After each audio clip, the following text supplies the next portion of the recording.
biso bato ndenge moko Maina makila makota mbolaka na nzoto Kasi eloko ezali kotia vikeseni Ezali kaka nemayebe Zambe yokelaka biso bato ndenge moko Maina makila makota mbolaka na nzoto Kasi eloko ezali kotia vikeseni Ezali kaka nemayebe Kata Yokela boinga mamo Kata Yasala tonyo kwani Kombo ya mayoyo Ezali ndenga hiboindo Kata kimaku yolo binini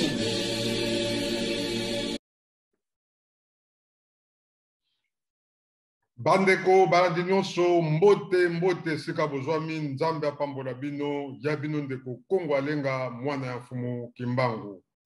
Ya solo bandeko l'ère grave na mboka na biso la République démocratique du Congo. Bandeko na ngai ezali ya koyinda. Mbote na bino bandeko nyonso balandaka émission bokoko ya bayindo oyo epesami na ngai moko ndeko na bino Kongo alenga mwana ya mfumu Kimbangu. Bandeko na ngai kimi ezala na mabota na bino baebanso émission oyo ekokutamela bango na esika nyonso bozali oyo bokolanda ngai na etando na bino ya ike oyo tobengi ba radio na biso to baengunduka na kati ya diaspora. Bandeko na ngai masolo tokosola lelo ezali bongo masolo ebele kasi tokokendango na ndenge ya lombango. Na bandi na sima na ngai bomoni ndeko na biso Kadiongo oyo azali bongo comédien ya munene na République démocratique du Congo.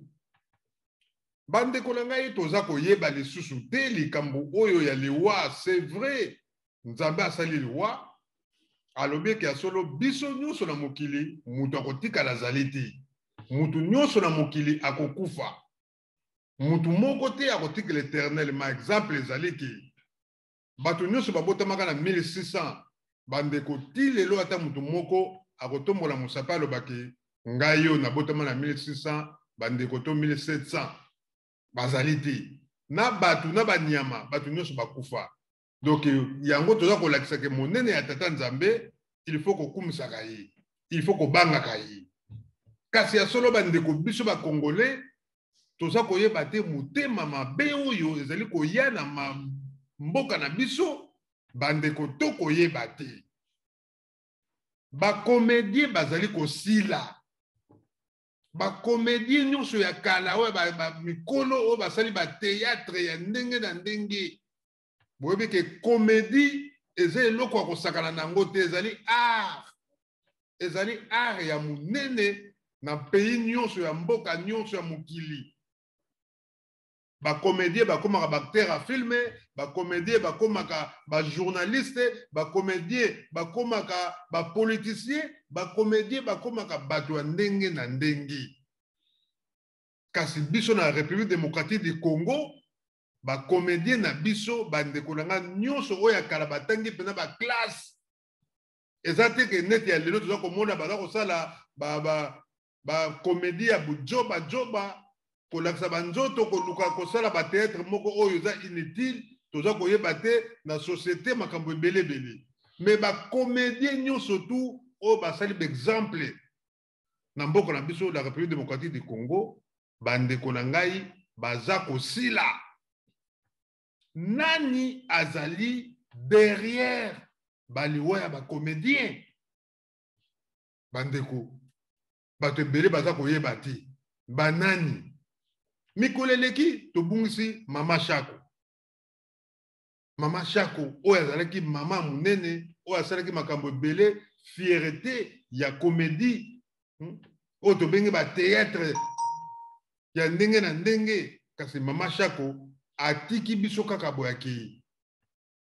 akufi pauvre. Lelo yo toza koloba boye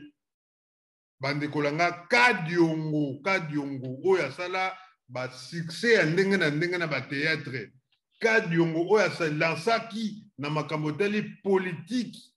azalaki bongo sima ya Fachi Beton. Kadiongo azali ambiso lisusu te. Bandeko batu nyonso balobi bazalaki na Kadiongo semaine uti koleka. Batu ba témoigner balobi ke Kadiongo akufi na poison. Bandeko likambo poison oyo na kati ya Congo, la République démocratique du Congo, depuis 1997. Ba Rwandais baya na mboka la biso mboka ya Congo, ba tuti Rwandais,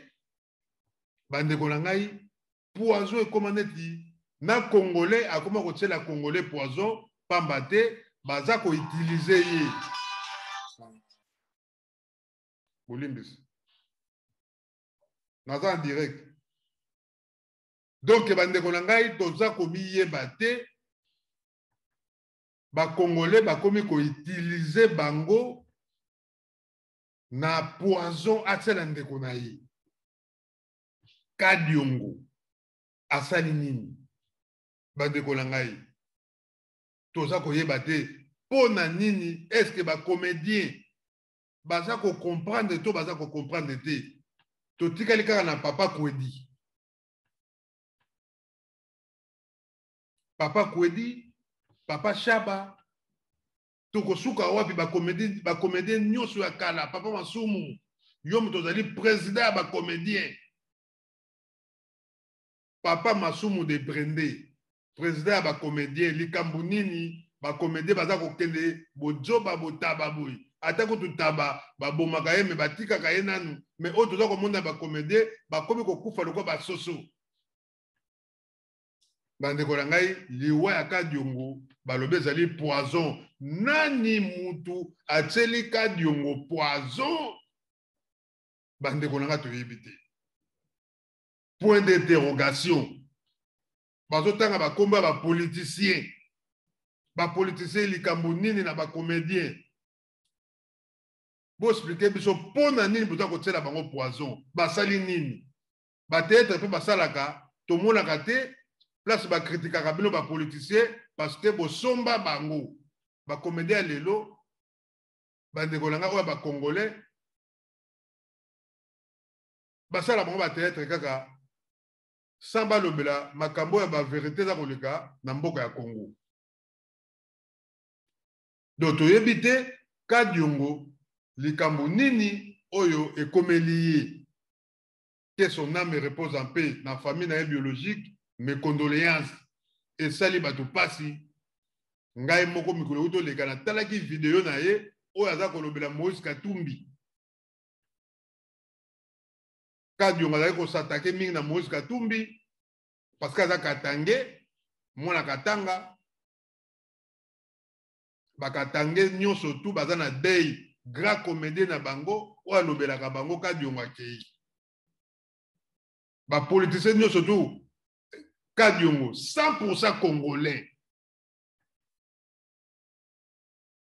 100% congolais. Bandeko na ngai liwa ya Kadiongo esali bato pasi.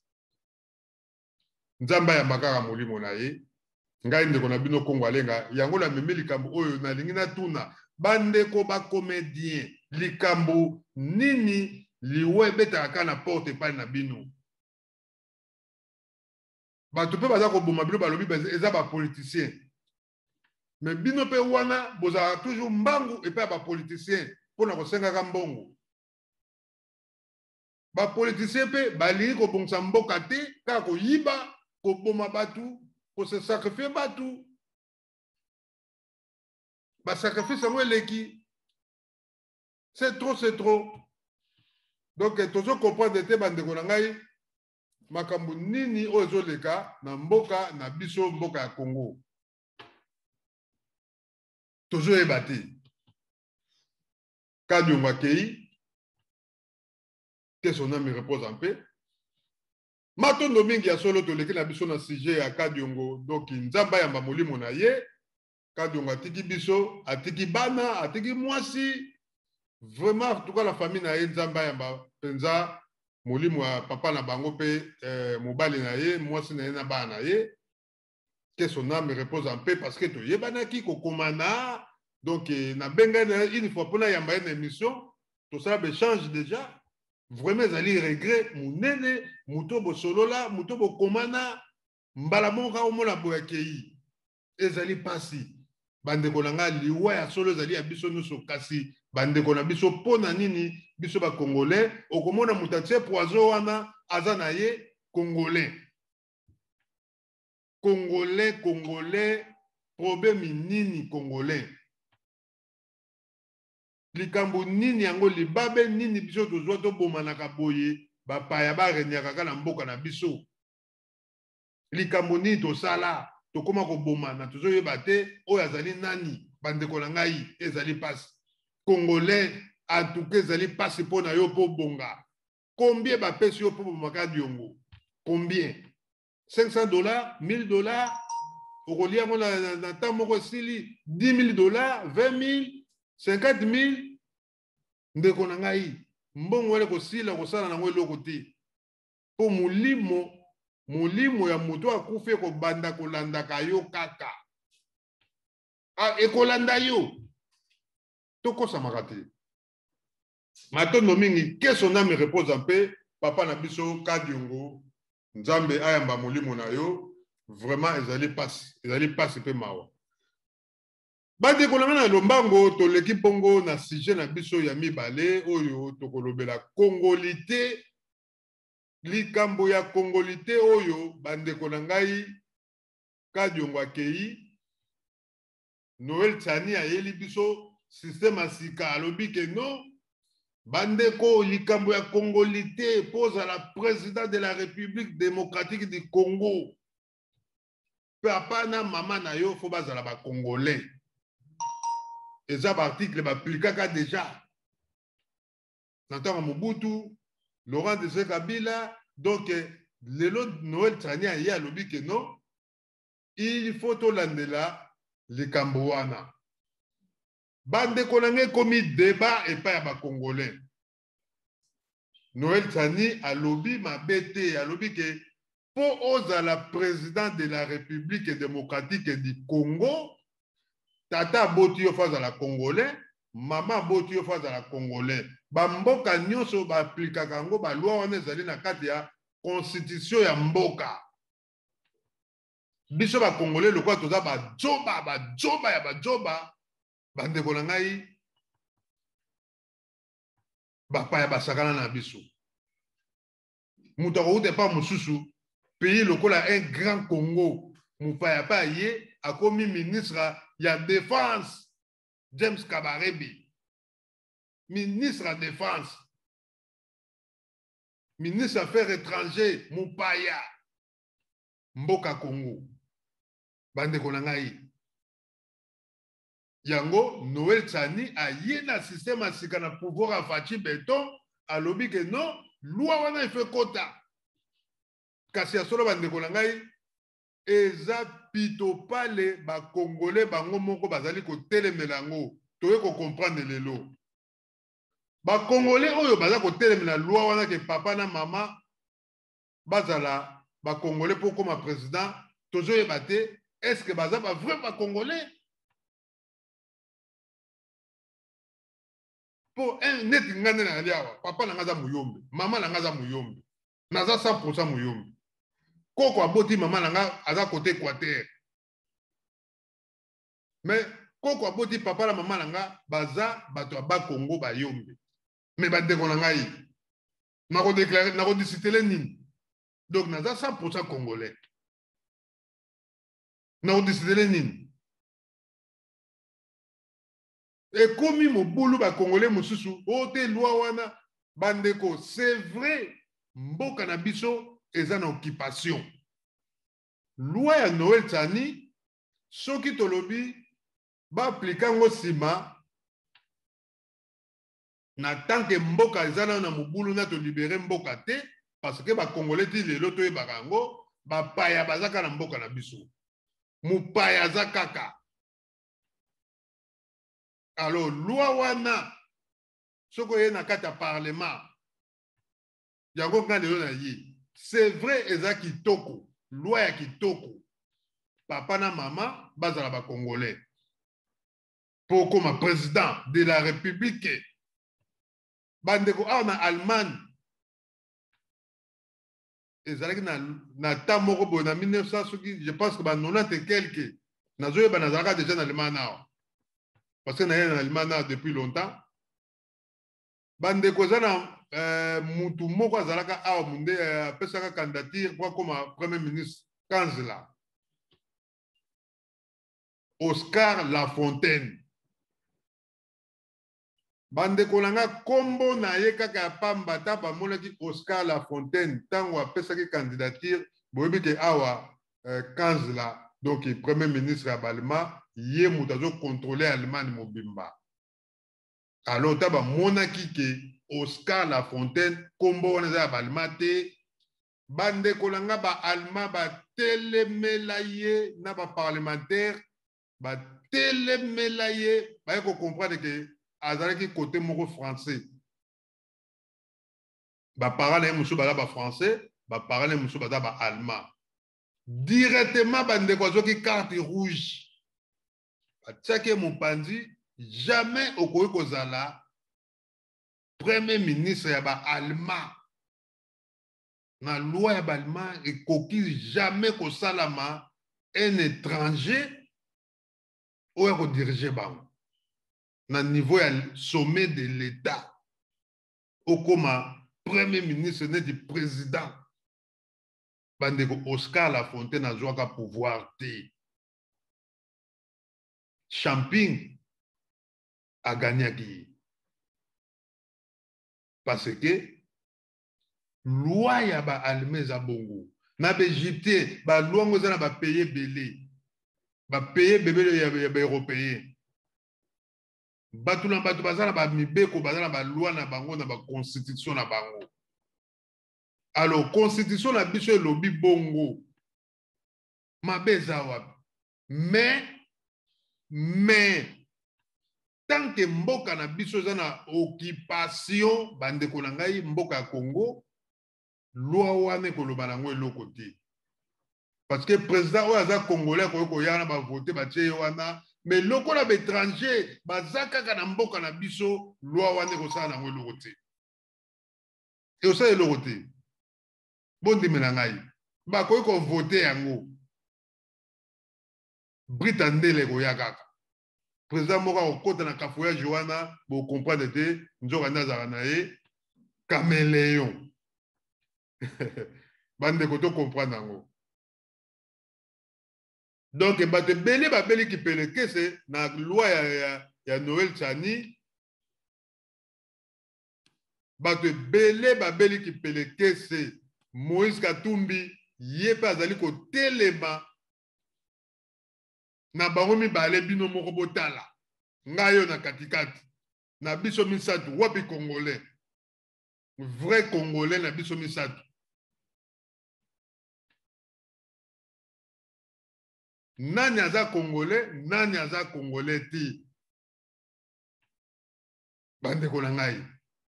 loi elobi bongo sikoyo tozo kokamwa bandeko na lelo kozo kokamwisa nga bakongolais oyo bakoti na nsima ya ensemble oyo ya Moïse Katumbi bandeko bakongolais likolo ya Diniero mbongo kaka moto ebomi bakongolais congolais ateka mboka na ye likolo ya mbongo ye moko mpe mbongo yango akozwa aza kosala eloko te pasi na pasi Daniel Tsafu nsima ya Moïse Katumbi mokongo moko ya oyo kaka mpena mokongo ya Joba ye moko aza koya na makolo ngulu okoyoka kimpeve bandeko na ngai kimpeve yango ozotekela mboka na yo lukuta kimpeve ya lukuta peve ya kobeta yo o mutu nyonso akomeka na lwa wana on va l'écraser wana maloba Daniel Tsafu bandeko na ngai bakongolais na nsima ya Moïse Katumbi kaka baétranger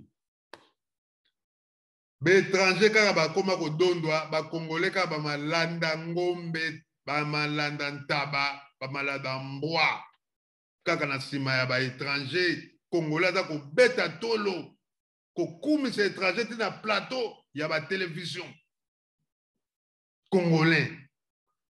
olike asala tu babengana bapaya nyonso baza mpa na biso baza na bamillion de mbongo bayibi bazwi na mboka na biso congolais ti lelo azaka na nsima mopaya mpo bapesaka ye mwa 10 000 mwa 20 000 wana azwaka yango bétranger yango mpe bazwaka na mboka na biso baza kosala ta eloko te ya malunga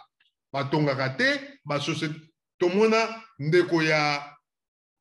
Moïse Katumbi Katebe Katoto bandeko na ngai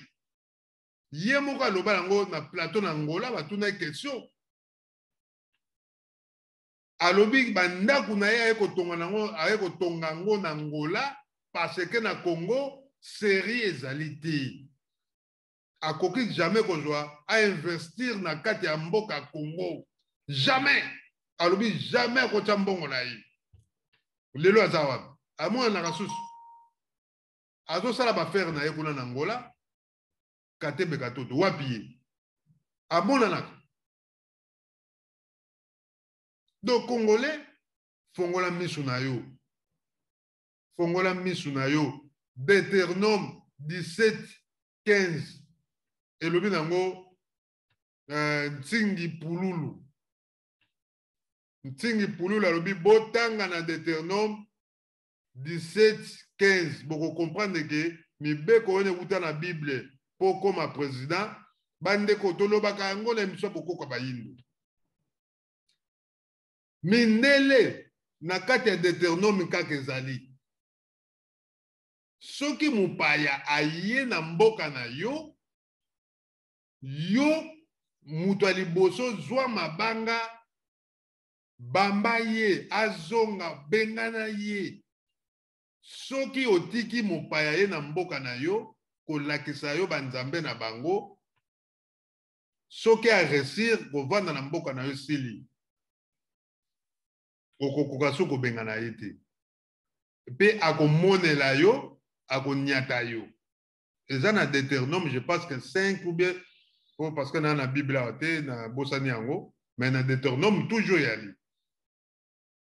donc bandeko na ngai ntingi pululu aza na raison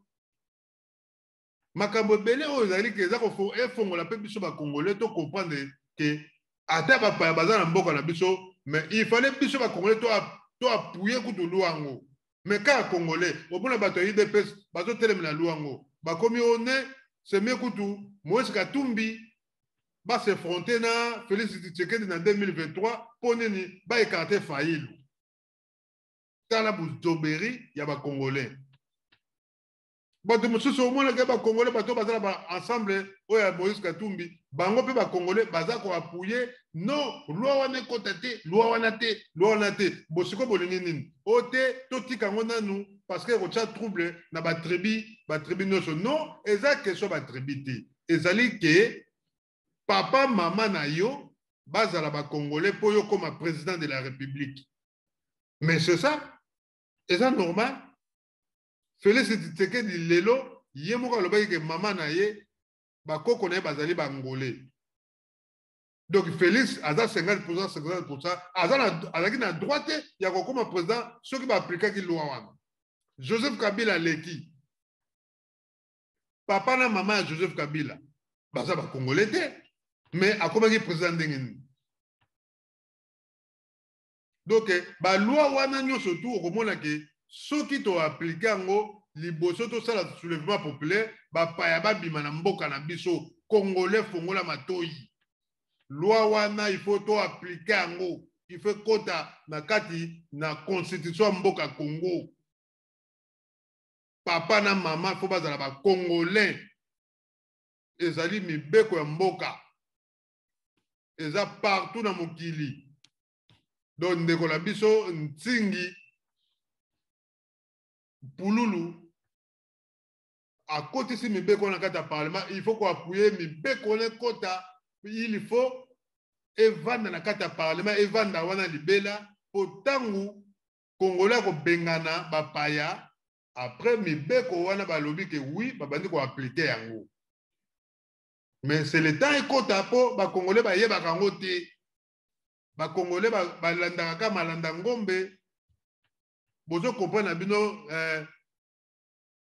idéologie ya mboka na bino ti. Idéologie ya mboka na bino bo comprendre yango. Bandeko na ngai biso ba Congolais génération ya lelo bino bato boza ebele bandeko na ngai bozo telema na balimete boza ba jeune Fachi Beton papa na ye aza Congolais maman na ye azali demi congolaise c'est vrai ye moko alobaki yango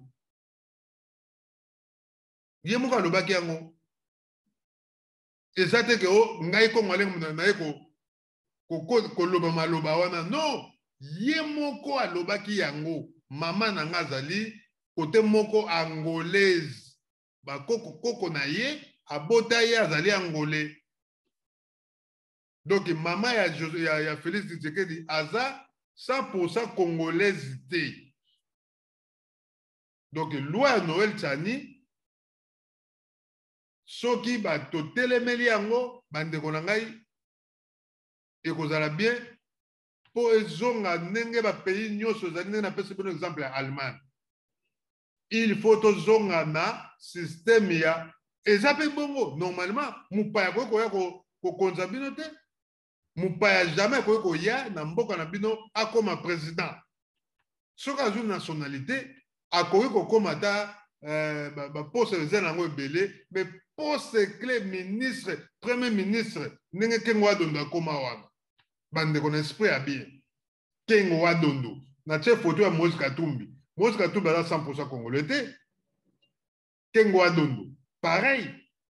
mais Mobutu akomisaka pe kengo wadondo premier ministre bandeko na ngai seti yale botala bato bazwa bambongo na Congo seti yale lelo tomona ba Congolais type moko ya mundele boye azopanza bambongo ba Congolais nyonso na nsima na ye komona soki Ali Diouf soki Adjou soki nani bato nyonso na nsima na ye kaka ba Congolais oyo bazolanda ye na nsima bango wana ba Congolais bato batielaka bato ba poison ba Congolais omonaka balandaka bato bamindele wana na nsima wana bokeba ba Congolais Congolais oyo baza na nsima Moïse Katumbi ya bameti nyonso tu baza na Congo wana bamindele wana tous les Congolais baza na nsima wana bango wana grand fitole ezali bango parce que ye azowelela azwaka mwa mbongo bazopesa ye donc so batindi émission kende boma Kongo alenga kende osala mutu wana mabe akosala yango eza nango Félix te Félix aza wana aza président mais makambo ezoleka na Congo ezali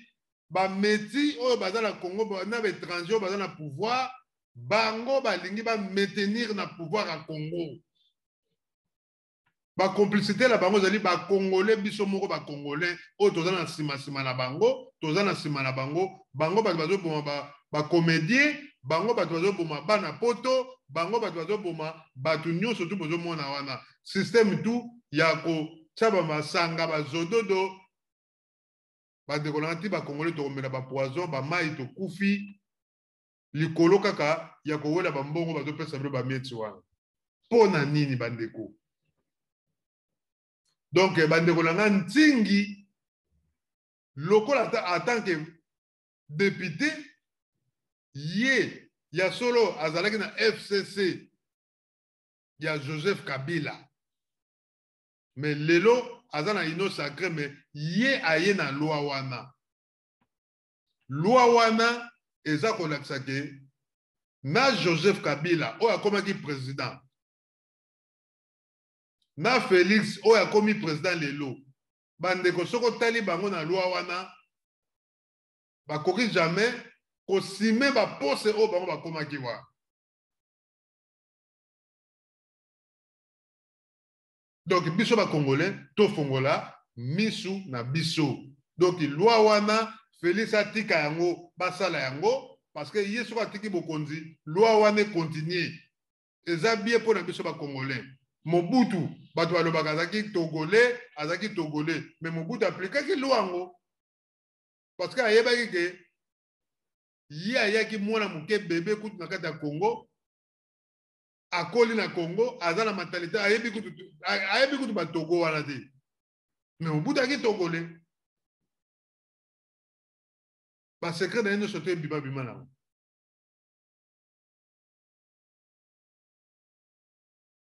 Donc bato baza ko telemela loi wana soko tali bango majorité, oko remarquer que baza ba 100% congolais te. Po ba vrai congolais ngai na ko telemela ngo poani. Nde na pesa exemple, na ko telemela ngo pona nini? Nga succès zali mboke bonga.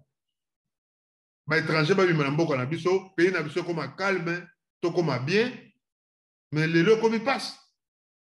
Deutéronome wana nde batangi bandeko lokola tondima bapaya bakota esili bavanda na mboka na biso bandeko esili minembo ekei minembo ekala te bango wana tomoni ke baza koreklame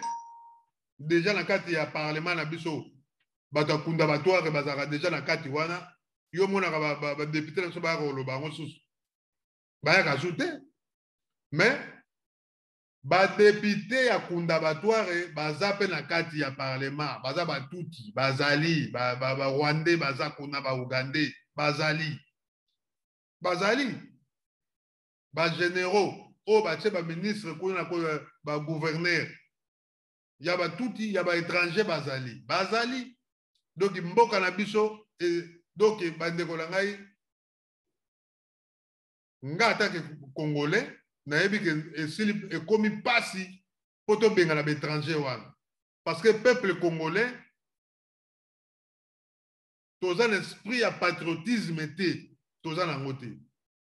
esprit wana patriotisme kolinga mabele ya mboka kolinga te babotolo yo mabele kobundela mabele bandeko deja na diaspora tomonaka yango po totelema tobanda kodenonse makambo ya mboka tokokaka te bato bayaka kaka moke Bruxelles apamba omonaka 100 personnes 200 personnes baye oyo soki bato tu baye na bana totelema mpona mboka na biso bandeko na ngai tokozwa mboka wana donc papa na biso ntingi bane Kongo nyonso bana ya bakongo baza na nsima na yo kotisa dossier wana na kati ya parlement etikala Kongo eza molai mingi 2023 bakongolais soki bomoni basakani so na esprit na bino tour oyo congolais ozala moto ya idps moto ya palu moto ya mlc moto ya pprd congolais telema lobake bapoliticien bokobeta biso lisusu na livendro te botelema pamba te makambo ezoleka na Congo bandeko na ngai ezali pasi na mboka na biso mboka ya Congo donc totelema nzambe apambola bino bandeko na ngai oyo nyonso tubolandi ngai mokolo ya lelo donc ezali makambo mboka toujours tokoloba yango tokotika makambo mboka te parce que eza mboka na biso mboka ya Congo papa na biso Kadiongo que son âme repose en paix nzambe ayamba molimo na ye papa Kadiongo akei atiki biso atiki famille nzambe ayamba molimo ya papa na biso Kadiongo oyo atiki biso yango tolobelaki nzambe ayamba molimo na ye kimia ezala na libota na ye mpe kimia ezala mpe na ye moko esika akei molimo na ye evanda na kimia nzambe apambola ye nzambe mpe apambola mpe mouvement na ye oyo ye azali kosoutenir Faci Beton nzambe azala mpe na bango bazala ekenge koluta niawu elebi baelokanto redi ya misi ekenge luta niawu bandeko na ngai Kinshasa toza kokende so ke Kinshasa keba na biliali na bimela mela keba na mbote kopesa mutu tozongela mbote ya bokoko mbala misatu kaka mbote ya bokoko bakoko na biso bazalaka sage bakoko na biso bazalaka sage bandeko yango bandeko na bino kongo alenga na baka biso bokoka bayinde koselaka te na kolobelaka kaka bakoko na biso makambo na bango basala ya malamu na kolobelaka yango kaka mbote bopesaka na maboko bandeko na Congo ekomi balima balobaka gefelish ekomi gefelish bandeko foko keba Congo ekomi gefelish mboka na biso za kitoko kasi biso bato nzambe apesi mabele ya Congo toza mitema mabe lukoso presse ya vie toza na patience te badepute na biso oyo bazokende mpona kolobelaka biso miyibi lukoso Daniel Safutala baza ebele bamukebayi bato ebele bango nyonso tu lelo ntingi azalaki na Joseph Kabila lelo ye wana ye aye kolobela biso makambo me balwa wana ezalaka nango banda kala Noel Tsani oyo amemeli biso lwa wana lelo ya kongolite ye wana lelo bakomi kobomana bato balingi ye te soki Noel Tsani ayaki na lwa oyo te bandeko toyebi te yango tokosuka wapi mais ezalaka nango na kati ya constitution loi wana président de la république papa mama fo baza bakongole eza nango bato bakendaka na sale city papa na biso Tshisekedi wa Mulumba bazalaka est-ce que bayebaka te ke Joseph Kabila aza de père et de mère congolais te mais il a dirigé 18 ans et c'est lui qui contrôle ti lelo bakangaka ye te plus de 20 milliards aza nango bandeko na ngai biso nyonso nayebi soki tokokufaka kaka moto akotikala éternellement aza te Moïse Katumbi millions de millions aza nango bandeko na ngai moto aza kaka moto yango nzambe so okoti na spiritualité makasi okocomprendre ke moto aza zoba millions de millions mais okoremarke ke bato bazozoba mbongo na Congo baétranger bakoma koutilize bakongolais mpe lokola toza mayele te mpo nini tobomaka bandeko na biso bakongolais biso misatu ndenge tozali awa botala biso malamu nani aza vrai congolais nani aza vrai congolais pembe na nga bandeko ezala yango ya mafuta bobike biso bayombe toaza te baluba ya kananga toaka pembe lokola lycée Konde so omoni pembe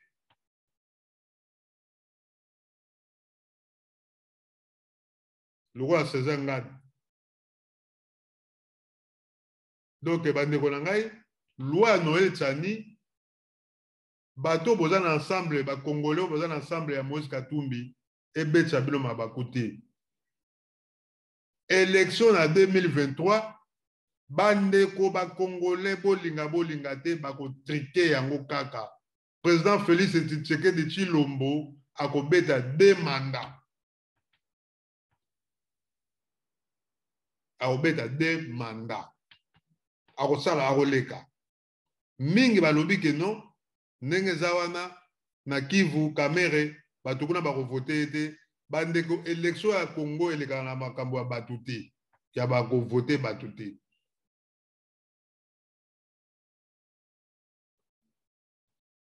de mandat akobeta yango me kasi bandeko Congo po ebonga ezosenga conscience na biso peuple congolais tozwa maturité to comprendre que il y a des lois na constitution na biso ba loi wana to telemaka po ba appliquer yango mais soki to telemité bandeko na ngai ba président so banda koleka na Congo aya comme na mbongo akena ya zwi mbongo akena ye ba ministre na bazo ba mbongo batindi bana na bapoto basali makaba ko sala bana na bango ba yesusu ba bandi ko konza et ko continuer nango kaka ponini le pays appartient au peuple biso peuple ne tozolo ba bonga yo na zolo ba pays za biso ndenge IDPS lobby le peuple d'abord. Le peuple d'abord.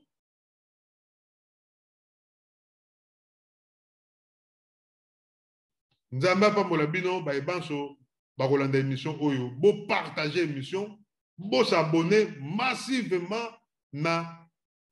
Congo Alenga TV bande kolangai na zongi susu na vandaki nanu na bonike ya solo mboka za kokende kaka pito pale ndenge lobi ngadia de ngadios mboka za kokende pito pale ngadia de akuta kima Congo balingaki pe baboma yi akima ba comédien bofongola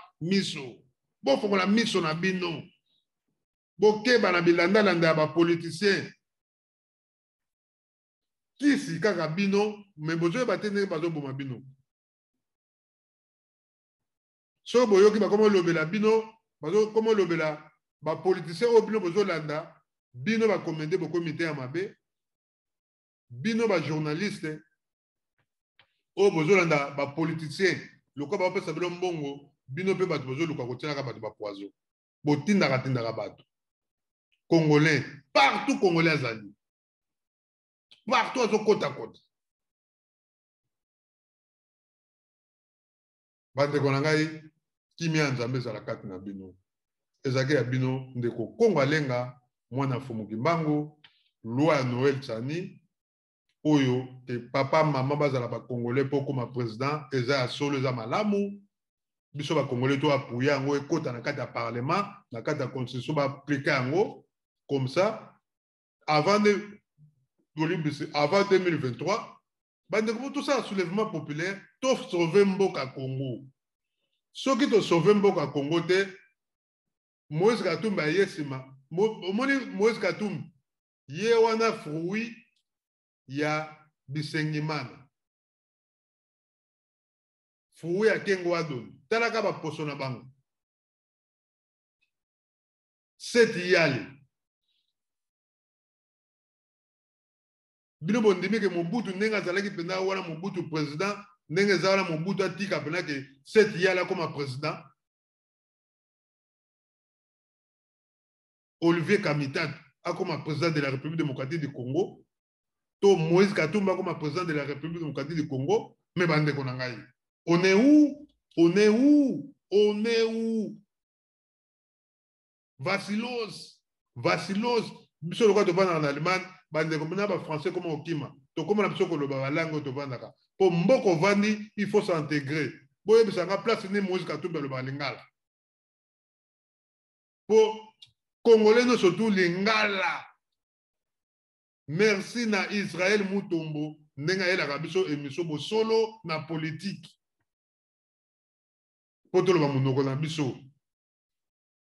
monoko bakoko lingala ki Congo ezali oyo ezali baminoko bapara na biso tokobosana yango te moke tubaki Congo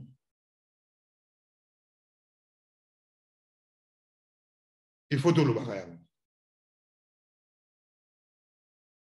donc bandeko laka so otali bato nyonso baétranger nyonso bazala ba millions de millions ya bambongo ba congolais balobaka lingala te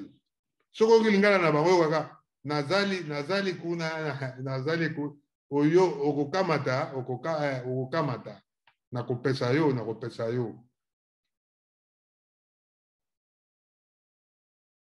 bamonela Swahili pe so otali bien ezala ngo langue ya biso ba congolais te tribu Swahili ezalaka te tribu kombo Swahili wapi yango bopesa biso kombo ya tribu Swahili. Nzamba pambola bino bandeko tokutani bongo mbala sima. Ezaki ya bino molobeli Kongo alenga mwana ya mfumu Kimbangu. Tokolemba mboka Kongo te kolobela yango, tokolobela yango, tokosala ba analyse, tofinga kate. Awa tofinga mutu te. Président Fachi Beton pire vie. Naza kuna ba photo na kanga président. Nga moko bo tsaka naza na ngona ko bimisa ko mikolo ya na ko sala émission spéciale Fachi Beton. Mais Fachi Beton tela biso constitution wana ata yo kokenda yo etikala. Tika ba bilembo na yo pour papa no za congolais. Malgré maman no za demi mais oza mwana mboka obotem na kin okoli na kin oyeko kokola plus même na kata mikili na biso ngala vandi trop na kin te na ye na poto na âge soki ya 20 sur ba 20 quelque de nous comme na ba 50 et quelque donc vi na nga mobimbeleki na poto quelque chassa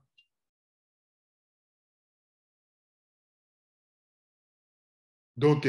bande kolanga loi ya Noël Tsani merci na Ntingi Pululu député oyo aye ko appuyer Noël Tsani po badadeli tsafu babangaki kokota ba loi wana na kati ya parlement mais Ntingi ye appuyer yango alobi ke non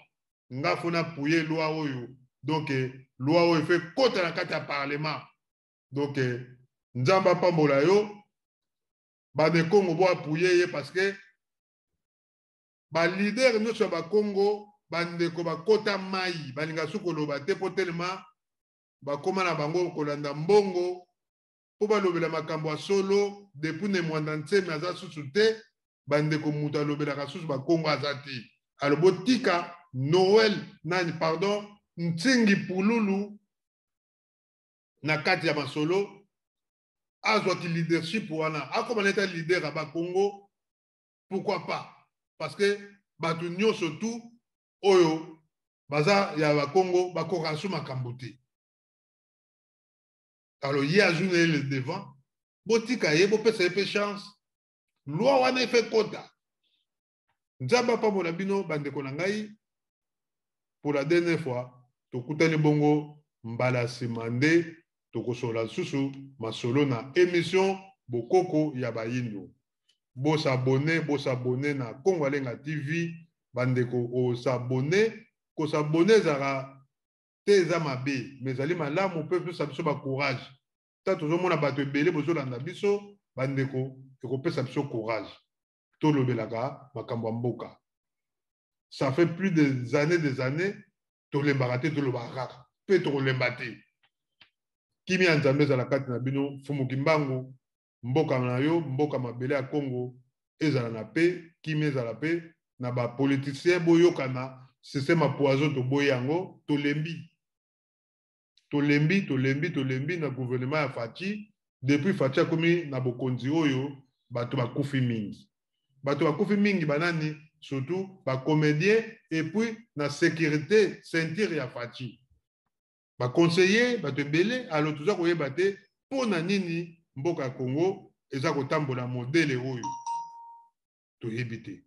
nzambe kaka mutayebi yende mutaza na contrôle ya mokili mutaza komona yo muto kena ko tia poison nzamba monaki yo oyo bomika diongo nzamba monaki yo botika biloko wana eza malamu te mbongo bapesi yo wana osala ngoni ingeta bayaya ingeta ba combattant ingeta ba résistant